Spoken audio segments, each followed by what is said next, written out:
40 years ago, this past week, the first issue of Rising Up Angry, the newspaper, came out.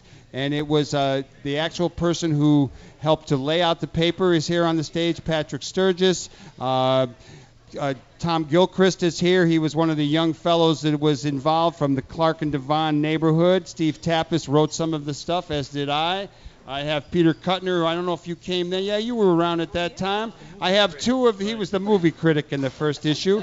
I have two of the original instigators of things, Jimmy McCarty and Lisa. And I have Gary Anderson, who ended up working with the legal program. And I have Tim Berg, who had all kind of exploits. And I still have a great picture of Tim being hauled out of McCormick Cemetery by the police. Not McCormick Place. By the police. So good morning to all of you.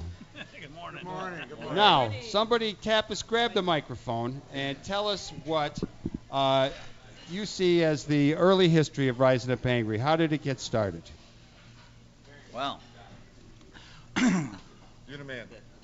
we were, The convention. it was, okay, the convention. It was right after the Democratic Convention. We were at a bunch of us were at the Democratic Convention, out in the streets, fighting the cops, a lot of it in Lincoln Park. And actually, there was some people, not me, Patrick's, Michael, some others who were enjoying. Michael did it. And who were enjoying in Uptown. And they did Joint Community Union. Joint Community Union in Uptown, did community organizing, rent strikes, things like that. And that eventually fell apart, and some people came together to start a new organization. And the first thing we did, really, we went around the city getting to know people, but we put out a newspaper.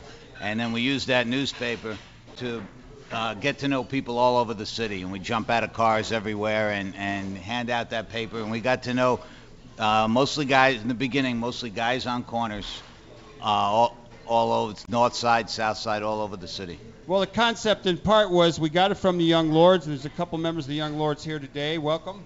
Hey, Junior. Was to educate, to liberate. That we had to get people hip to what was going on, and we basically were about promoting the revolution.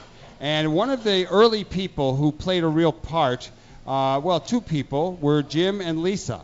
And I go way back with Jim. We've actually played football. We were linemen on the Lake Forest College football teams in the early 60s.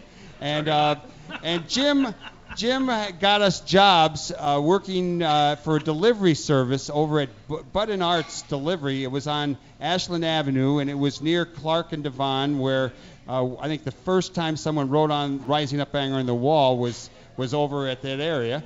And Jim, you embodied the spirit of what was going on in many ways. You were like a kind of a laughing, wild guy that young kids could relate to. Tell us about what you remember from the early days. Well, during the convention, which was just awesome time. I mean, it was crazy time. The Red Raiders. We had a group together called the Rats, and when somebody would get busted, we yell out "Rats," and we'd all come together to protect us. But I remember Lincoln Park, we were up there, and we were pushing us across the street coming out of there, and tear gas you couldn't see. And I remember I stumble out in the street, and this car tries to run me over, but he couldn't go much further because it was stopped. And when he stopped, all these guys are with me, jump on top of the car, kick his windows in, stop. And the guy his eyeballs got about big as softballs, but he couldn't breathe. But anyway, I met a lot of people who took names and addresses and said, "Where are you from?" And I was surprised most of the people I ran into were from Chicago. And so I think part of that was not outside agitators. Not outside agitators, And so we used that kind of as an inroad to go out and meet these guys afterwards. And then when we put the paper out, those are some of the addresses we used. But I think also the movie that Howard made really gave us a tool. Howard Hawk. Yeah, gave us a tool to. I remember going up to these, you just jump out of a car in some park and say, "Hey man, you want to come see this flick?" Blah blah blah, and we would bring them down to the Three Penny, and they would watch the movie. American Revolution 2. And I think that helped us a lot to get a network in the city to be able to develop people. Well, one of the young fellows who was around when helping us deliver groceries and listened to us mouth our revolutionary attitudes and theories and seemed to catch the red star there for a while was some of you may know him as a conductor on the Metro line these days, is Tom Gilchrist. And he went on not only to be a conductor on the railroad, but also to be a formidable triathlete and marathoner. Here he is today. Why don't you tell us about your early memories of meeting up with these crazy radicals? Get close to the mic there, Tom. I don't remember nothing. Anyway, we met. My earliest rememberings were of Mike and on the corner, and they were talking about when you came up, we were drinking quarts of Blatz behind the old hardware store that where they used to make commercials over there in Clark and Devon. And so who are these people? What do they want? What are they doing in our neighborhood? And we were just about 30, 40 young kids from working class families that hung out on the street corner and drank Blatz beers, because it was 60 cents a quart at that time if you got a case.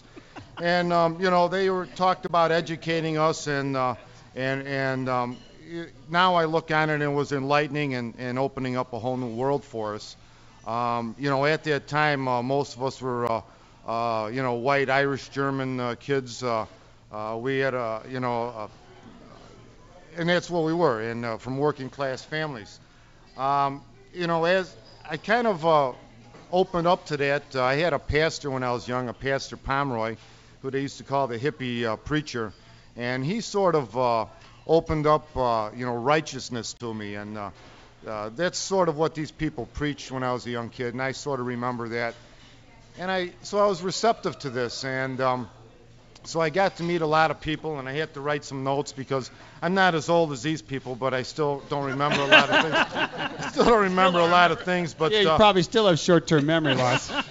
Yeah. Never nailed. Some of the things I remember is going to meet the Native American demonstration that had their teepees set up over by Wrigley Field. I think at that time they also wanted to take over some land over by the old Nike missile base, which is called Montrose Point now. And so I remember that. I met a lot of black people, a lot of Latin people that I never would have met had I not met these people at that time. I probably would have met them later in life, but I met them in a different context. I remember going to the People's Convention in Philadelphia in November of 1970, sleeping on the floor of Georgetown University and selling Rising Up Angries so we could eat, Nobody had any money at that time. I was accused of saying, what are we going to do for food? I said, well, hey, go sell some papers. And I remember that, Mike. I remember that. 4 papers at $1 got you a lot in those days. Anyway, I remember seeing the Battle of Algiers. That if people want to really understand what's going on over in Iraq and Afghanistan, they really should watch the Battle of Algiers, because that's going on today, and this is the same thing that's going on today. Of course, there was American Revolution too, which we saw early on, and it was a lot of good stuff, and I want to thank you all for opening up this part of the world to me that I would never have had I not met you. So enough for me, and thank you very much. Well, I'm sure we were glad that you came along.